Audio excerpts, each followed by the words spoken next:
सबसे पहले जो आपका लोन खाता है, अगर उसमें आपने जो उसकी रकम है वो पूरी तरह से भर दी है तो जो बैंक होता है वो खाता बंद कर देता है अपने सिस्टम में, यानी कि क्लोज़ कर देता है। लेकिन जो आपका काम है वो यहीं ख़त्म नहीं होता है, इसके बाद भी आपको 2-3 काम करने होते हैं जो कि फ्यूचर में आपको होने वाली प्रॉब्लम से बचा सकता है। तो सबसे पहला काम है कि जिस दिन भी आप खाता बंद कराएं उसी दिन आप नो ड्यूज़ या जिसको एनओसी भी बोलते हैं वो उस खाते की ले लें। इसमें बैंक आपको एक अपने लेटर हेड पर लिख के देता है कि जो भी आपने लोन लिया था इतने इतने रुपए का इस पर्पज़ के लिए, वो अब लोन खाता बंद हो गया है, उसमें कोई भी अब लोन बकाया नहीं है और आज वो खाता बंद कर दिया गया है। तो इसको बोलते हैं हम नो ड्यूज़ या फिर एनओसी। तो एक तो डॉक्यूमेंट हुआ ये, फिर दूसरा आपका लोन अकाउंट का स्टेटमेंट। जो भी आपका लोन अकाउंट है उसका स्टेटमेंट आप ज़रूर ले लें। ये कब से ले जाएगा? ये जब भी आपने बैंक अकाउंट ओपन किया था लोन का, उससे लेके करंट डे तक लेना है, यानी कि जिस दिन आपने पैसा जमा किया है उस दिन तक ये लेना है। इसमें जो आपका बैलेंस है, जब आपने लोन लिया तो यहाँ पे एक लोन का अमाउंट दिखाता है और फिर यहाँ पे जब आपने जमा कर दिया तो बैलेंस आपका 0 दिखाता है।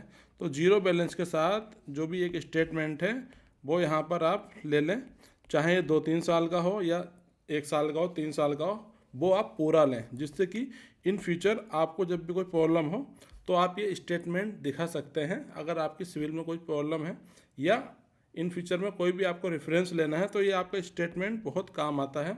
और जनरली जब एक बार बैंक में अकाउंट बंद हो जाता है तो उसका जो अकाउंट स्टेटमेंट है वो निकालना बहुत मुश्किल होता है और उससे कभी कभी बैंक आपसे चार्ज भी कर लेते हैं। तो बेटर ये होगा कि लोन के खाता बंद करने के साथ ही ये भी आप दूसरा काम कर लें। देन आपको तीसरा काम करना है कि मान लीजिए आज है आपकी 30 मार्च 2023 और आज आपने जो अपना अकाउंट है लोन का वो क्लोज़ करवाया है बैंक में जाके।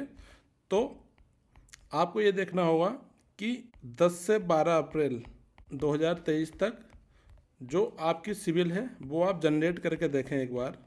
तो सिविल में भी जो आपका ये अकाउंट है उसका स्टेटस क्लोज होना चाहिए और इसकी जो रिपोर्टिंग करता है जो बैंक है वो सिविल को रिपोर्ट करता है कि पर्टिकुलर जो अकाउंट है वो क्लोज हो गया है, अब इसमें कुछ बाकी नहीं है। और सिविल में जो भी अकाउंट है वो स्टेटस उसका क्लोज आना चाहिए और उसमें कुछ भी बकाया नहीं होना चाहिए, यानी कि उसमें बैलेंस आपको 0 दिखना चाहिए। कभी कभी क्या होता है कि ये अकाउंट बंद नहीं होता है तो उस केस में भी आपका सिविल पे जो इम्पैक्ट है वो पड़ जाता है और साथ ही कहीं से भी आप अगर लोन लेते हैं तो वो पर्टिकुलर बैंक बोलता है कि जो आपका अकाउंट है वो उसका स्टेटस क्या है, क्लोज नहीं है सिविल में।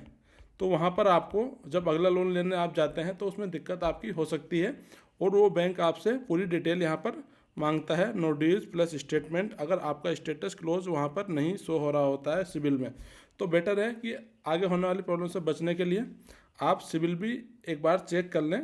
जिस महीने में आपने खाता बंद कराया है उससे उसकी 10 या 12 महीने की जो अगला महीना है, जैसे आपने मार्च में बंद कराया खाता तो आप अगले महीने की 10 से 12 तारीख के आसपास या 15 तारीख के आसपास एक बार अपनी सिविल चेक कर लें और उसमें ये इंश्योर कर लें कि जो आपका खाता है वो बंद हो चुका है, उसका स्टेटस क्लोज शो हो रहा है सिविल में।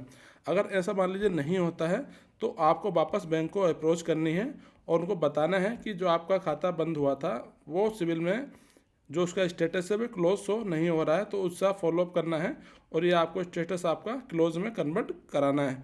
तो ये 3 चीज़ें आप ज़रूर रख लें।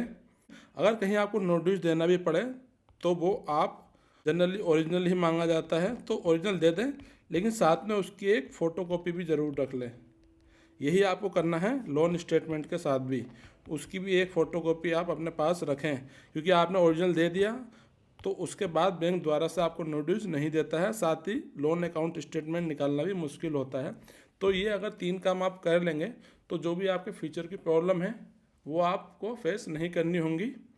Friends, thanks for watching this video. अगर ये वीडियो आपको पसंद आया तो इसको लाइक करें, शेयर करें, साथ ही हमारे चैनल को सब्सक्राइब भी करें।